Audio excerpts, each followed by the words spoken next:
मनुष्य प्राणी नहीं सुनता, परमात्मा ही सुनता है। हनुमान बन के, दुर्गा बन के, सरस्वती बन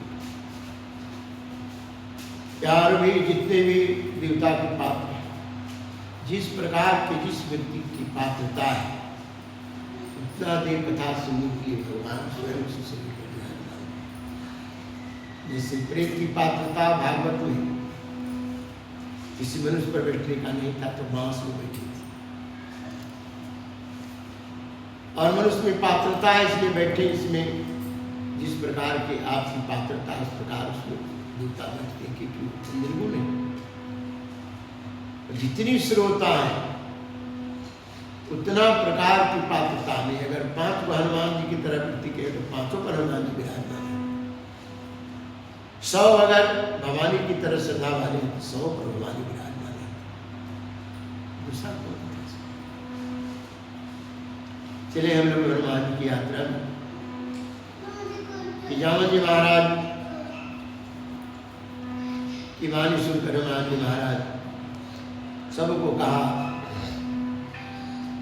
कि आप लोग कंदमूल फल खा करके विश्राम करो, और भगवान नाम कीर्तन में मस्त हो गए। नाम का परिणाम की वह नाम सगुण नाम निर्गुण बदल गए। सगुण नाम उसी प्रकार जैसे यही जाने यही गुरु जनाई, अजानत तो नहीं हो जाए। नाम अपने स्वरूप में इस शरीर को सारे रंग सारे तत्वों को रंग देता है। किसी नाम के द्वारा वो जो निर्गुण नाम है, जिसमें आनंद है, चैतन्यता है, शांति है, वो तत्व की अनुभूति होना शुरू हो जाता है। प्रारंभ हनुमान जी इसी स्थिति में थे, और आगे जाते समय 3 प्रकार की परीक्षा देना पड़ा इस कथा में। कल की विश्राम में चले तो उन्होंने वरुण जी का ध्यान विश्राम को त्यागा, एक आकर के राम जी का काज करने जा रहे हैं। दूसरा, सुरसा जी परीक्षा में भी पूर्ण हो गए, आशीर्वाद देकर आगे बढ़े। और तीसरा, उस माया की बनी रावण के भैया हुआ छाया पकड़ कर आती थी, उसे मार करके भगवान हनुमान जी महाराज आगे चले। और जब आगे निकले, तमोगुण सतोगुण रजोगुण तीनों से जब कोई पार कर लेता है, इसको गुणातीत कहते हैं। तमोगुण सतोगुण यानी अच्छा कर्म करने के बाद अच्छा कर्म का उनके अंदर अभिमान न आए, गुणातीत। तमोगुण सतोगुण रजोगुण तीनों गुण बांध देता है उसको। भले जो है कि सतोगुण सुख में लगाता है, लेकिन गुणातीत तब होते हैं न उन्हें सुख न दुख, किसी प्रकार कोई स्थान को उनके लिए एक गुणातीत। ऐसा नहीं कि आप अपने घर में सारी सुविधा से सुख मिला, बाहर निकल गए, कहीं थोड़ा सा ठोकर खाना पड़ा तो बड़ा दुकान होती है। तीनों गुण से निकलने के लिए उनके लिए मलाई भी, 56 प्रकार का भोजन भी, सुखी रोटी भी एक तरह। इसी प्रकार में गुणातीत। एक बार गोपीचंद महाराज जो है बड़े राजाधिराज थे, और अपने सैकड़ों पत्नियों के साथ बैठे आंगन में क्रीड़ा कर रहे हैं, यानी अपनी पत्नी के साथ हंसी मजाक, कोई उपटन लगा रहे हैं, कोई कुछ कर रहे हैं। अधरोखा पर उनकी माँ बैठी थी, अधरोखा पर बैठी थी, जब सामने में बैठी थी तो उनके नेत्र से आंसू बह गए, और जब आंसू बहे तो सीधे गोपीचंद पर आंसू के ठंडापन को देख करके जब गोपीचंद पर देखती तो माँ बैठी, दौड़ गए माँ के पास। माँ क्या तकलीफ, क्यों रो रही? कहा बेटा, जिस समय में अभी तुम खेल रहे हो, इस समय हमारा भी था, और जवानी में मैंने कुछ समझा नहीं इस बात, तो क्या करना चाहिए? क्या हुआ? आपको समय खत्म हुआ। गोपीचंद को लगा कि कोई दुश्मन ऐसे किया, इसने कहा कहो मैं उसको दंड दूंगा। बेटा इस प्रकृति की धारा को कोई रोकेगा नहीं, तो क्या करूं? कहा जोगी हो जाए। तो जोगी में क्या किया जाता है? कहा कि देखो खूब तो सत्य क्या परसोना मलाई खाना। वो पिछल तो यही बात सुन, और जब निकले घर से तो राजा धीराज का वेश है, और उनको पूछे कि आप भोजन करिए। 7 दिन 8 दिन बीत गए भूखे। तो कहीं रोटी जो है किसी घर से वो कूड़ेदान के पास रखा हुआ था, भूख लगी थी, रोटी लिए, पानी में धोए, फुलाए और खाए। अब उस समय उन्हें नहीं लग रहा था कि इसमें नमक कम है कि तेल कम है, कि सब्जी नहीं है कि दही नहीं है, भूख मिटाना और पूर्ण तृप्त होकर के खाए। अब भोजन के बाद तो नींद आ जाती है, उस समय उसमें भी 7 दिन की भूख। उसी जगह पर जुता हुआ खेत पड़ा था, कहीं नहीं गए, कुछ नहीं पूछा, उसी जगह सो गए। उठने के बाद वो चंद दिन से कि जब भूख लगे तो खाओ और जब नींद आए तो सो।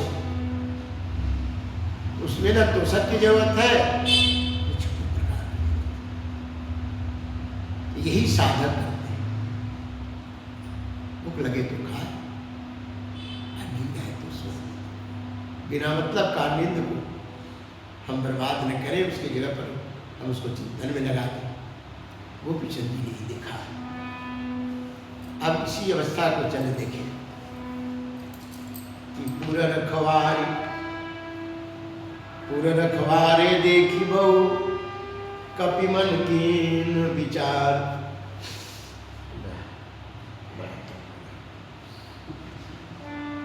अति लघु रूप धरो से नगर करो पैसा। पूरा रखवारे देखी पूरा रखवारे देखी बहु कपि मन कीन विचार। अति लघु रूप धरो नगर करो। पूरे रखवारे, पुरी के रखवार करने वाले जितने थे, इनको देखकर हनुमान जी महाराज विचार किए। क्या विचार किया? क्योंकि हनुमान जी तो लंका नगरी को देखिए कि तिलक चंदन पूजा पाठ सबकी तो कमी है नहीं। कमी क्या है? खान पान बिगड़ा। रावण विद्वान था, माला मंदिर किसी चीज की कोई कमी नहीं। मार कहाँ खा रहा था? तो खान पान। 2 पक्ष होते हैं, कृष्ण पक्ष और शुक्ल पक्ष। कृष्ण पक्ष पितरों को कहा जाता है, और शुक्ल पक्ष जो है, ये जो है उत्तरायण जो है, ये देवता के।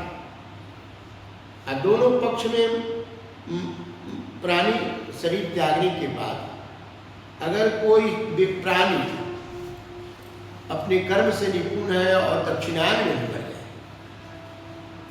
तो दक्षिणायन के देवता सुरक्षित उन्हें वहां तक पहुंचा देते, उनके स्थान तक।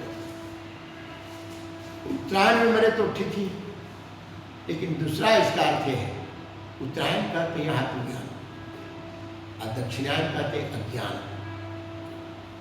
अज्ञान में जो शरीर छोड़कर गया, वह प्राणी जो है 84 के योनि धारण करता है। अज्ञान में जो शरीर त्याग करके गया है, वो 84 के योनि से निकल जाता है। तपस्या नहीं किया तो मनुष्य बनेगा। इसी प्रकार हनुमान जी महाराज शुक्ल पक्ष को इंतजार करते। शुक्ल पक्ष में तो राक्षस देख लीजिए, ज्ञान के प्रकाश में तो समझ गया।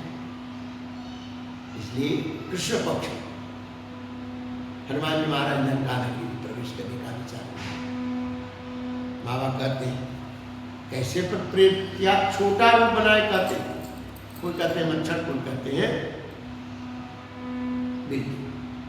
लेकिन हमारा अपना विचार से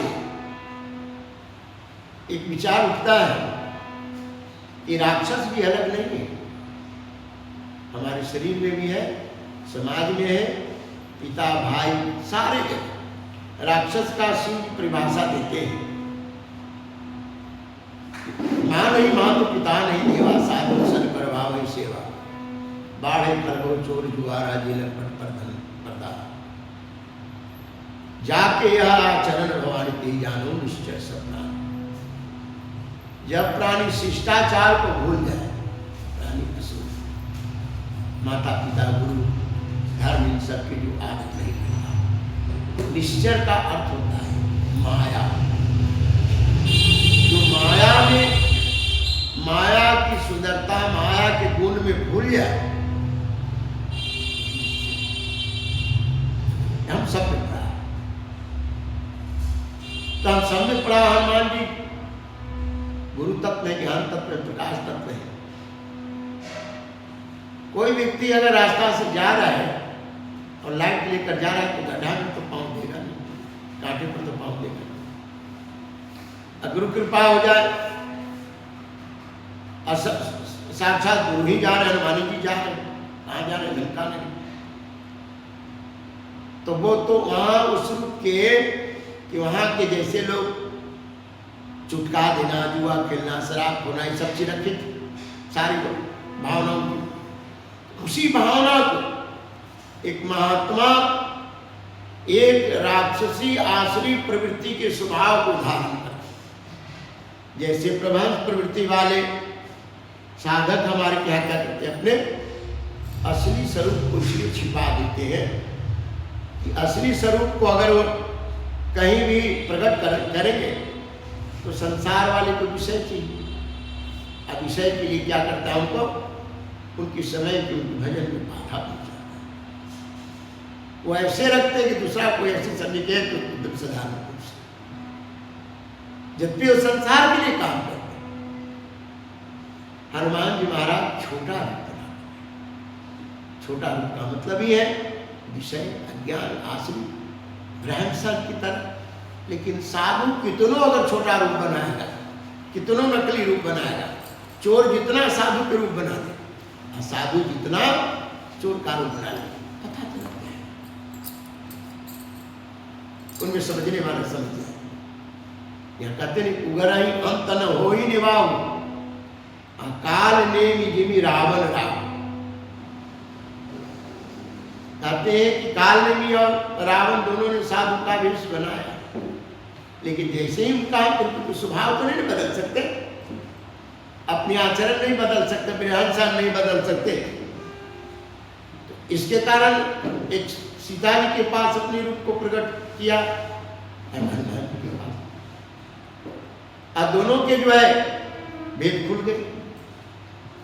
और इधर कहते हैं कि हनुमान जी महाराज और जामुन जी दोनों